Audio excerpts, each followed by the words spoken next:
Alright, so I just got my numbing drops in my eyeball in this eye. Dilation drops. There's a lot of drops. I got my first face tattoo on my eye. So yeah, about to go in.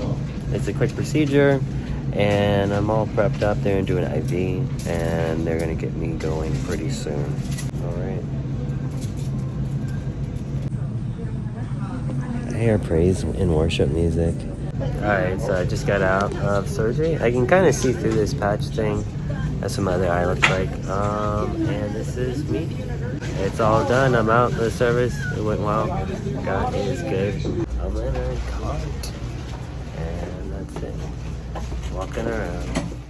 Hello, and welcome to a healed, seeing man, Jerrell Connor. Today we're going to talk about part 2 of our testimony. The title is "This Was Unexpected," or the title is "We Didn't Expect It to End Like This," or the title is "We Didn't Expect It to End This Way." It depends on what I feel like doing, so you're gonna know by the time this video is up. But we wanted to go over our praise report of Jerrell seeing again. It's kind of surreal. Firstly, I will say there were plenty of times in the beginning of this that I wasn't sure how this was gonna work with the surgery. I was like, God can just heal him. I'll even show a clip of like my wrist, because we never really know how God is gonna heal us. Sometimes it's through a doctor, sometimes it's a miracle. And recently, like last November, I had like a huge cyst under my skin in my wrist. There'd be a big bump, and I'll show a before video of that so you can see how bad it was. And it lasted 3 years. I'm back. I forgot to say something else about my health that I'm believing for healing for, and it's actually this lump. So I've been dealing with that, and at some points it's been very painful to use my wrist. I use like a wrist brace for when I was using it a lot, like doing a lot of writing, because I had some books that I wrote. So I don't know if this is giving you like a really good idea of what it looks like, but yeah, to me, it's big, and it is not supposed to be there. For reference, it should be flat like this, and it is not. It is not flat like that. It is a bump. So I don't know if any of you guys have ever had that, but I don't like it, and I'm a little self-conscious about it because I don't know if people can see it. But I shouldn't be. Like, I doubt people are like, oh my gosh, what's going on? But I mean, it looks kind of big. So that's the other thing. Okay, bye. And it went away like twice and came right back for whatever reason. And then all of a sudden on its own, I noticed it start to go down, and then it was completely gone. We had friends praying for us, all kinds of stuff. My husband's praying. Obviously, I'm praying. So I'm like, this is the season of miracles. But he had been going through insurance for months and making like what seemed like 2 steps forward, 1 step back kind of progress. And I just want to know for you, what kept you hopeful to continue trying when there was just so much opposition with the surgery? Yeah, there was a lot of opposition. There's like stages of getting this kind of care. Like every stage there was different like hurdles and hoops and opposition. To me, I think it's like, for me, I do a lot of the scripture where it's like the suit up with the whole armor of God, and like after you've done all, then you stand. So for me, the doing all that you're supposed to do and then standing on that is important. So for me in this process, it was a lot of God is leading me to a path of healing. It may be different than what I thought, or maybe different from other people's experience who get like divinely healed.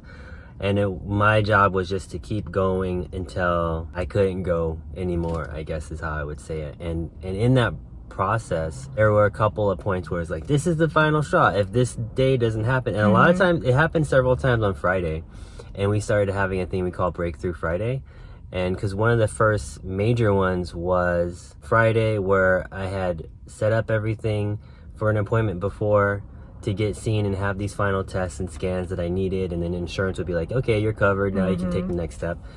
And they multiple times had like canceled the appointment. It's like it didn't make sense because it was all set up, and then something just came out of nowhere to throw a wrench in it. So on this Friday, it coincided with our fast that we were doing to start the year. And no, this was back in September.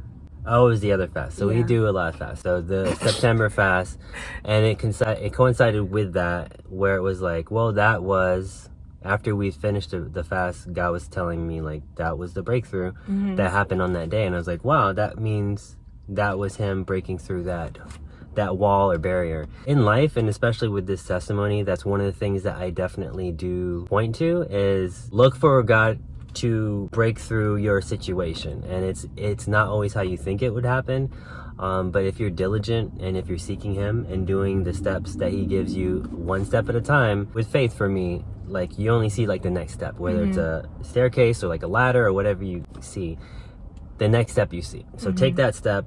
You don't know what's beyond it, but God will give you light for that step when you take that next step. So it was that throughout this process. So for me, that's one of the things that keep me encouraged and kept me moving forward in the face of a lot of opposition and in times where it seemed like it was a waste of time. I never got to the point where I was like, okay, I'm done. And I think that's what kept me moving forward with it. Yeah, I think just having any kind of progress, because if there was a door slammed shut and there was never an opening, I feel like then we'd be like, well, there's nothing we can do. But because there was always a little breadcrumb of moving forward, and it happened around a time that I posted this video. There's two videos I'm going to reference now. So the first one is I did a video back in September of last year called It Didn't Work Then, But It Will Now. And around that time, the Lord was telling me towards the middle of the year that there'd be a switch where there'd be like a lot of resistance, because we were already, I think last May or June was when we started trying with the insurance. And then we finally got like the first major progress, which I don't even remember what that was because there's been so many steps. But the first major progress came at the turning point of the year, switching over from the first half to the second half. So the Lord kept giving me this thing. It didn't work then, but it will now. It didn't work then, but it will now. And I share a lot more about that in that video. So you can go check that out, and I'll leave a link in the description. So I feel like with me, that was another reason why I was like, okay, the Lord maybe didn't tell me to have faith for it to be surgery. Because it is weird, like, and it can be scary. Like, so many things can go wrong. And it's like, it's my husband's eye. Like, he needs this for his livelihood to see. We mentioned that before. He's a visual artist. So it's like, he's got to be able to see. Visuals in the word of my description. Yeah. So I'm like, okay, so I guess it's working. And that gave me, like he was saying, the one step forward, and the next thing that you need to do. Like, it gave me some confirmation or encouragement, I would say. Yeah, you guys saw the clip where we went. It was February 5th. We're ready. He's got his little wrist bandage on. Not wrist bandage, wrist bracelet to go back and get surgery that day. I'm with him. Yeah. The kids are with his parents, and then they're just like right about to send him to the back, and they're like, oh, they picked the wrong doctor for your surgery. This person was never supposed to have your surgery here. Even though you had your pre-op appointments with them, they're not covered at this facility. So I was like, oh my goodness. And I was like, you know what? I was like, this is it. We're going to pray for you in the parking lot. You're going to be healed. Like, I'm sick of this. I was like ready to just like cry. Well, I did cry. And I was ready to just like burst out the doors and be like, forget this. Like, I'm not doing this anymore. I can't take one more thing. And then you can say kind of like what happened next with the new doctor, and even just like how you felt encouraged by that. And I guess before that, I'll say we already had a birthday trip planned for us to go to Palm Springs. That's where I went for my birthday. And if he had his February 5th appointment, it would have been very difficult for him to enjoy himself, because like, don't bend over, don't sneeze, don't throw up, don't go in water, don't go on water, don't lift anything heavy. And it's like, we're lifting luggage, we're going this place and that place, we're going in the jacuzzi, we're going in the pool. So I was like, well, I just consider it a blessing that we get to fully enjoy it. And then you can tell them kind of like what happened after with like your second, I guess the real doctor who was supposed to. Yeah, because my first doctor, she was fine. Like, she was helpful and giving me insight and stuff. On the day, it was one of those, like, similar to what we just talked about, where it's like, do everything you can while you're there. So I didn't want to leave the office, the surgical center, until I had done everything. So I called insurance. I called so many different people and talking to them and checking with the receptionist, and then calling representatives of the other doctor and all these different things. And they were like shocked too. Like, how did it get to this point where you're there and they didn't catch what they did wrong? You're like literally being prepped for surgery. And it was like, that's not a common thing. So it was like, but then they did everything they could do to set it up right. And then there was a bunch of steps that the next like several days, they set me up for surgery, which we were trying to do it the next day, because they're like, oh, we feel bad that you came all this way. But then it was with a doctor I'd never seen before.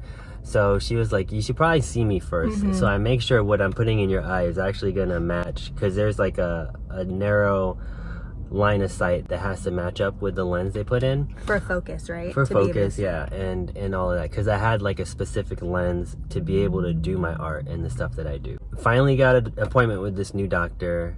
I was wearing my Chosen shirt at the time, and she was like, "Oh, I love The Chosen. I watch the show." And it like, so finding out like she's a Christian, and then watching the show, and I talked to her a little bit about it, and like doing artwork related to the show and stuff like that. I hit it off with her, and she kind of reassured me with things in the eye, and they kind of she confirmed what I was hoping that would have happened at my other surgery, was that they were able to upgrade my lens, because it's usually that the insurance is only going to cover the standardized lens, which doesn't really see a closer like depth of field. It's not going to focus in the realm that I needed to focus.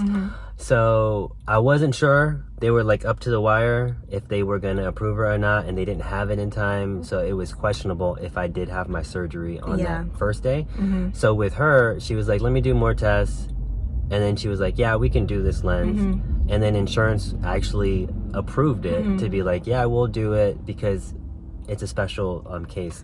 So all of that being covered. Well, I did want to say, because the approval for the upgraded lens came in the day he was going to have surgery. Some doctors would not have felt comfortable, potentially even the doctor who you were scheduled with wouldn't have felt comfortable doing that upgraded lens. So I do think that having that extra time and having the doctor see you and make sure to approve that they're willing to do surgery with that lens, it probably helped you, because you're not going to be like, put a standard lens in, I'll come back later and get the upgrade. It's kind of like, you don't want to do this again. So I think, because the recovery takes about a month for everything to heal. Yeah, so who knows, maybe that was the Lord switching things up, because the schedule, the person who scheduled it just literally picked the wrong doctor and somehow bypassed that mistake. And then he was never supposed to be with that initial doctor. That was a blessing, and it was unexpected, because we didn't know that he would even get that Vivity. It's called the Vivity lens, and I was hopeful to get it because it was the best suited one for my eye. Because what do they say about it? It's the when I went in for surgery, the actual surgery, there's more steps and more recovery time, because you're getting like the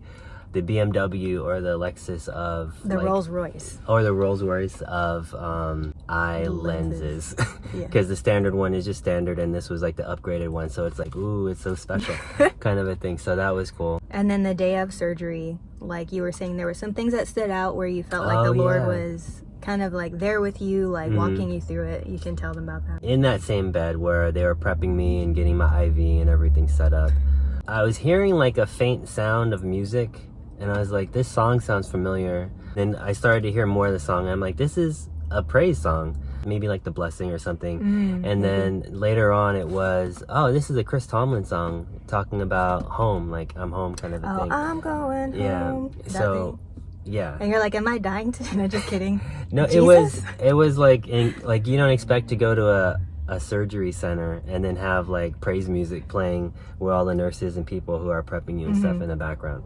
So that was kind of comforting. And I told the doctor when she came out, like, hey, it's nice music you guys have playing here, because in the actual where they were cutting, they had like secular music in there, but in the place where I was waiting, that was like special that they were playing praise music. Yeah, and I thought that was like really sweet of the Lord to do that, because not all places have Christian music like That's the first for playing. So it's like you never really know how God is going to do something. And even like your friend Ralph, like you can tell them like the different, like same situation, different outcome, and just like God can do whatever he wants, and we may not understand it because his ways are higher than our ways and his thoughts are higher than our thoughts, but you can tell them what his story was like really quick. Yeah, we got a lot of prayers from people through this process, and Ralph is someone I've known, I don't know, longer than you, because I was involved with a group called CCAS, like Christian Artists Society, Comic Artist Society, and he's like one of the head guys. He shared his testimony in a text, like praying for you and your family, like God has you. And he said I had a similar thing, and I asked him more questions about it. He said I had cataracts, 2 eyes. The day he went for his surgery, and a lot of people were already praying for him, the doctor saw him and looked in his right eye and said, there is no cataracts in your right eye, and it's completely gone. And he knew it was there before, because this is the doctor he had been seeing. And he's like, just so you, like, would be technically a miracle. And I have never seen this in any of my patients before. And he checked the other eye. The left eye had like a little bit, but nothing that they needed to do surgery, because he was going in for prepping him, like, to get his surgery set up. And he shared that story about how it was like a miracle, and God had healed him in that way. And that's what we would have been like.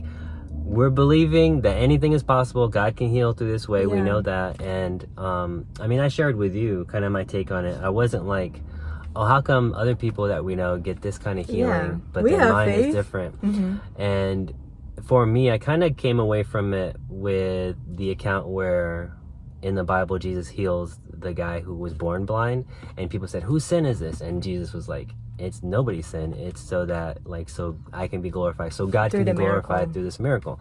And you could take that as it's glorifying God and pointing to him to his community, like this guy and his family, because they know he was blind, and they know that Jesus really healed him, because they would have experienced and walked with this guy for his whole life. Or it could be also for people who read the Bible, the millions of people who came after this person's life, after his life was already over. People are touched and ministered to by this account. So it's like, whatever way God is using a thing, like, this is the eye thing that happened with me wasn't something that I did, but it's something that God turned around for blessing. And if that is a blessing through this testimony of people who are like, I don't know if I can get healing, or what if I just wait for healing, but I'm I go afraid to do surgery because what if I die or go more blind? So God has created many people with professions, and medical professions are people who can be used by God too.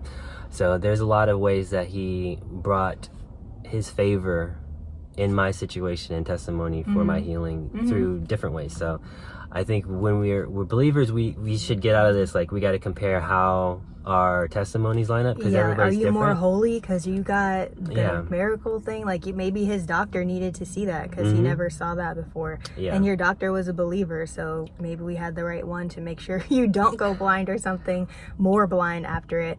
And this reminds me even of a video I posted a couple months ago about the devil attacks the areas that God intends to bless you.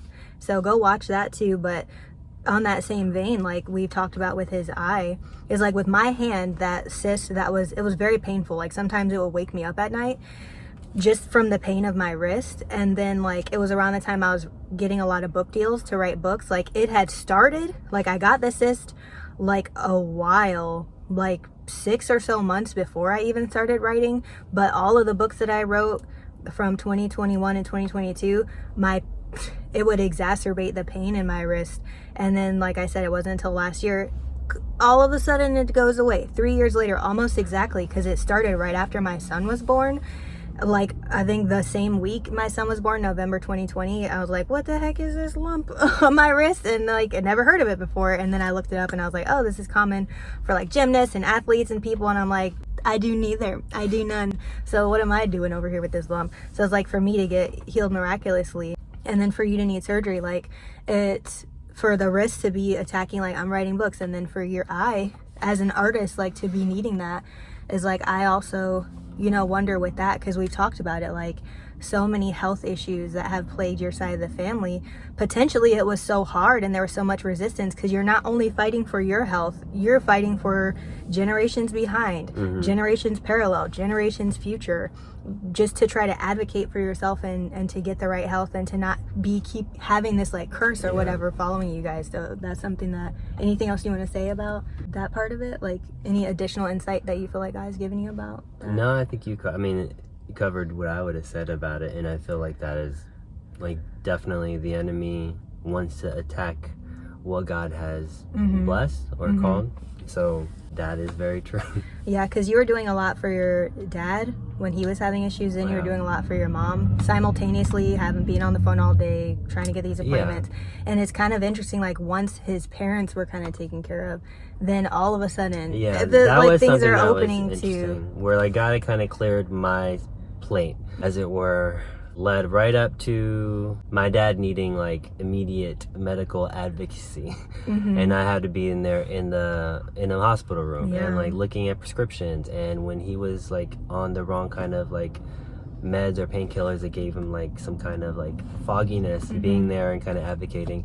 And then once he was okay and he was like on the mend, then my mom had her thing where it's like I took her to my doctor, and using totally different methods than the doctor she had been with, and then we see her health get better. Oh, absolutely. Yeah, like turnaround. So good. And I even want you to talk about, I guess, your recovery, because you guys have been praying for us. And even though I did post that other video the day after he actually had his surgery, so he did actually have his surgery by the time the video was up, we still appreciate your prayers just for recovery, because things can still go wrong, and you can tell them how the recovery has been. How they were impressed by it. Stop! It went well. No, so it did. It seems like the lens I have in my eye is not something they commonly do at this office, because they were like, the post-op when they take the eye patch off is the next day, and like, okay, everything's set in the right place, it looks good, there's a lot of redness and inflammation, it's still healing and it's still blurry. But then the week after was the next appointment, and the doctor is a different one from the one who did the surgery. They like have a post-op doctor. So she was like, I'm gonna tell your doctor, she is gonna be so excited, you're doing so well, like it's healing so like perfectly. They didn't give me the numbers for the first test, but when I did my eye test after the surgery, when I could see out of my eye again, the little text is. The eye test. I went to the eye test level of 2020. I missed a couple of the letters, but she's like, that you're like on the way to 2020. After a month, we'll see if all the inflammation's gone, if you'll be truly 2020 in that eye. But they were very impressed, and they were kind of saying it was remarkable how well everything was healing and coming along. And it's such a different feeling. Like I was telling her, it's so much. Who? This person right here, my wife. What's your name? The girl, sweater girl. Yellow Swallow. Yellow Swallow. So I was telling her about the vision that I see, because I couldn't see out of that eye, my right eye, for like a year and a half maybe. Having vision again was very odd to get used to seeing. My eyes basically is training my right eye to see again, and to like overlay imagery where it like lines up, so as its swelling goes down, I'll be able to see more clearly. But also just seeing anything, like I was used to being like this, and it feels like you go from like watching a 2D movie to like watching something in 3D. Yeah, that's right. Where it's like if you go to sit in like a 3D movie and you put like the glasses on, then it's like it felt like that, whereas like, well, these things don't seem like they're supposed to be dimensional, but they are again. And like even like I was untangling cords, and I was like, this feels like Captain EO. Like, remember like seeing Captain EO and like the evil like lady hanging from all the wires, and it was like that the wires just standing out so vividly. So it's something vividly standing out so vividly. So it's something like that, and it's a lot to get used to. I have a right shoulder again, so when I walk, I'd be like, what's that? Oh, it's just my right shoulder. So it's getting used to it, but it's like, it's all good things, and I'm excited to be able to see like creating artwork again, and to be able to see clearly what I'm doing, and like seeing movies is a big part of life and everything. So it is a blessing to be able to see again. Yep. Moral of the story. And we're taking off. We're ready for takeoff. The plane is about to take off, because the Lord did tell us, like, once his eye was healed, that would be a time where we would start to see some of the opportunities that we've been waiting for. And so it's just kind of like we have the green light now. Well, March 14th technically will be his last appointment, but we already know that God is good and he's already created a way. So yeah, it's been cool, and it's no longer sad, because it would be sad to look at him like in his eye, because it's just sad, like, and I'm just like, oh, I don't want you to be blind. And like you could see every day like the cloudiness in his eye. So it's just amazing. He hasn't been able to do a lot of physical things, so I've taken on a little bit more of that, but it's totally worth it to be like, okay, now I have to rock our son to sleep, or I need to get this bag, or I need to, you know, whatever, move this or move that. But it's like very short. It's like a month. Like, that's a very short amount of time when you've been dealing with this for 4 years. So thank you guys again for your prayers. We're heading out to a date night. I just finished wrapped up a video with someone online talking about my Jubilee experience. A really great conversation with somebody who reacted to the video and then had me on their channel to talk about it more. Awesome. And about my ministry. Really cool guy, Dr. Braxton Hunter. And then we're going on date night, so his parents are watching the kids for a few hours, so that'll be cool. Going to Red Lobster. I don't want to see anybody judging me in the comments. I don't want to see people being like, oh no, the fishes and the animals. All the vegans, just don't watch this. And then we'll probably get something to bring back to our kids, because we always like to get them a Happy Meal. Nobody judge me. Anybody who doesn't like McDonald's, do not come into this video and talk about that. So that's our night, and that's pretty much it. So we're wrapping up. All right.